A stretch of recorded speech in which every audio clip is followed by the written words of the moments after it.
انتهت قمة الدوري الإنجليزي بين فريقي ليفربول ومانشستر سيتي بفوز السيتي 2-1 في مباراة كانت مليانة إثارة وضغط وأهداف قاتلة في الدقائق الأخيرة.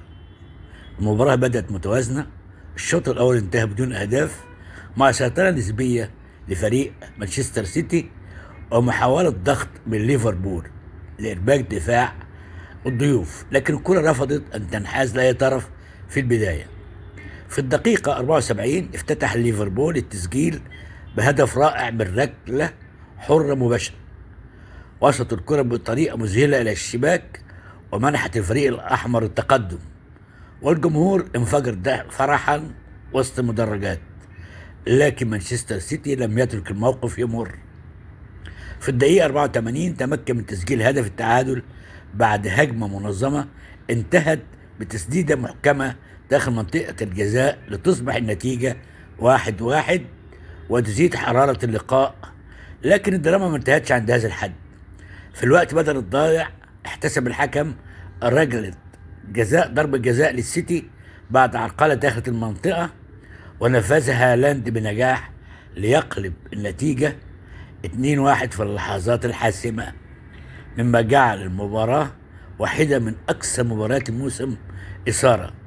في النهاية شهد اللقاء توترات وتحكيم مثير للجدل، بما في ذلك إلغاء هدف ثالث لمانشستر سيتي بعد تدخل تقنية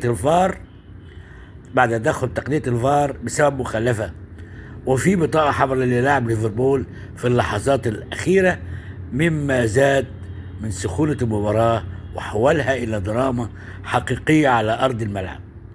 الفوز ده أعطى مانشستر سيتي دفعة قوية في سباق الدوري وأعاد المنافسة إلى صدارة جدول الترتيب، بينما ترك ليفربول في موقف محبط بعد تفوقه المبكر وضاعت الفرصة في اللحظات الحرجة. المباراة أكدت مرة أخرى أن الدوري الإنجليزي ليس مجرد لعبة، بل ساحة اختبار حقيقية لكل فريق، حيث أي لحظة خطأ يمكن أن تغير مجرى اللقاء بالكامل. إن القمم لا تمنح الألقاب إلا لمن يعرف كيف يضغط ويصمد ويقلب الطاولة في اللحظة المناسبة.